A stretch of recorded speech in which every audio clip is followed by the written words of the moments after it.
Well, that scratch shit making me shit. Well, little shit is making me shit too, I guarantee it. If y'all really like the shit, the funky shit, the king of the shit's gonna rock the shit.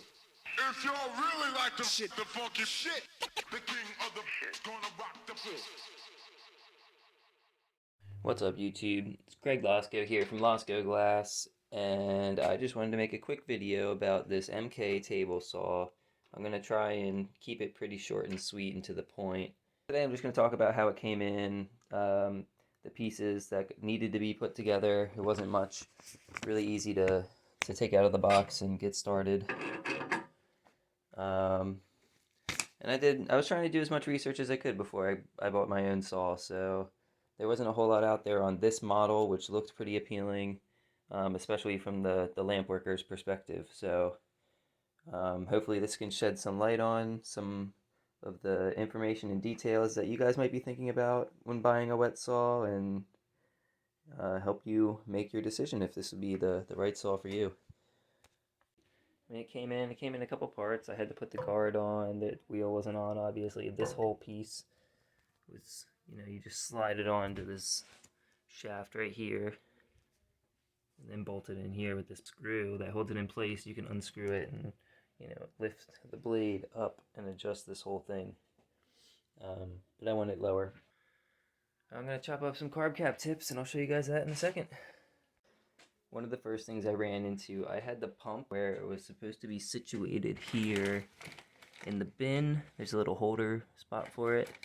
But if I do that, when I push this thing all the way up to cut anything, it will knock the water line if it's in that position and cut it off. Actually, I think what it's doing is tilting it up, and it lifts it out of the water. The thing, I turned it on, and as water goes through it, it shoots it out the back all over the place. So unless you buy one of the tents that MK sells to kind of keep everything enclosed, quick solution is just throw a tarp back behind it, have the water run down the tarp and back into your main reservoir.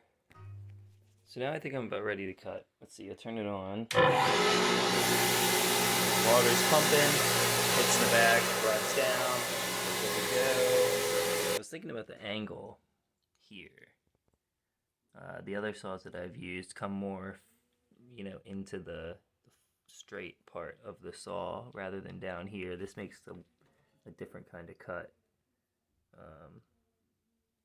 Kind of more of like that swooping angle cut right there. So I'm interested how that's going to affect the glass. I could easily build a little stand with a few of these things that are all trimmed down to the same size, and then I would be about hitting that blade straight on then.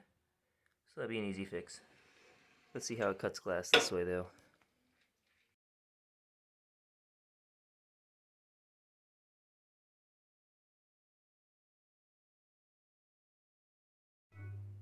There it is. As you can see, it's a very, very nice clean cut. Another important thing to point out is that this is the saw that came with it. This didn't cut very well for glass. The glass, it wasn't a clean cut. This is the wheel that I bought to cut glass. This is a North Jersey diamond wheel. They make them for Boro, 220 grit.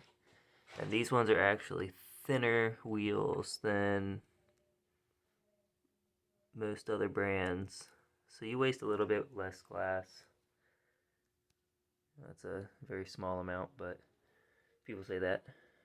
If you buy them directly from North Jersey Diamond Wheel, they'll actually come with a sharpening block, which is pretty cool. These things can be pretty expensive.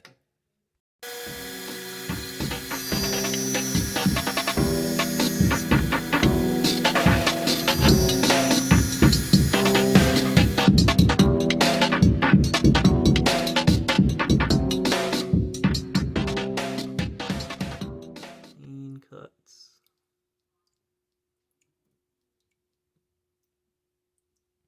Ready to shred some turp pearls. Alright, I'm gonna go rinse these off. You're gonna want to make sure that when you cut pieces, you wash them as soon as possible. Or if you're doing a lot of small pieces like the carb cap tips that you use a little container or something to put your pieces in until you're able to wash them. The sooner the better, because as soon as the water dries, you're just left with the silica dust, like these white spots here. It's a lot harder to get out of the inside of tubing, especially after this dries up in there.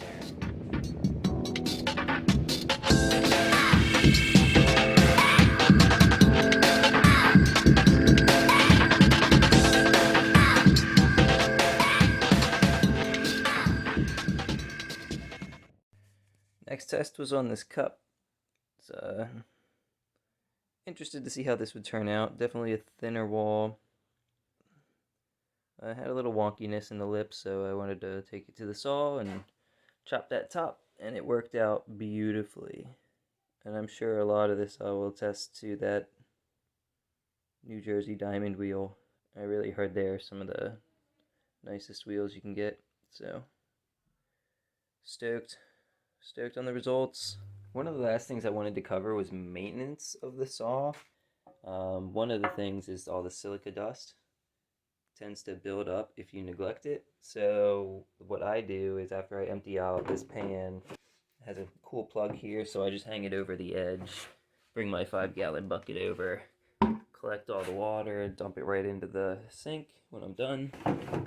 Other than, you know, keeping the silica clean, for the most part, it comes with some of this little lubricant that they want you to put on the rail, this slide rail right here, so that underneath here there's a little wheel, and they just want to keep that thing sliding so that you know, if any grit or anything does get in there, there's plenty of lubrication to keep it moving, and hopefully it doesn't settle and get stuck and seize up.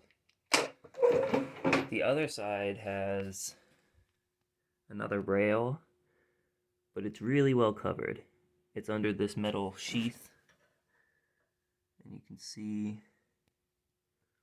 it's pretty safe from all water. So I don't think you need to worry about that rail. It's really just this wheel that could end up getting sticky, but just like wiping, you know, the silica down on the top of the bed here, and even on the saw itself, because it'll, you know, as water moves around, it'll get on there and dry up. So just try to keep your machine clean. Otherwise, make sure you cut into the blade to sharpen it with the block every once in a while. It's going to vary depending on how thick glass you're cutting, how often you're cutting. If you're doing a lot of standard wall cuts, it's going to go a lot longer between sharpenings than if you're doing, you know, like pucks of glass, or cutting rod or carb cap tips even, which are mostly 12 mil rod, with the exception of the air holes that go through them. Yeah, really easy to maintain and take care of. Make sure you get that silica out of there with ease. Girlfriend wanted to make this a candle holder, multi-wick. I think that would be a good one. These are the last things I tried to cut up. Some little perks. This one I'm going to grid up.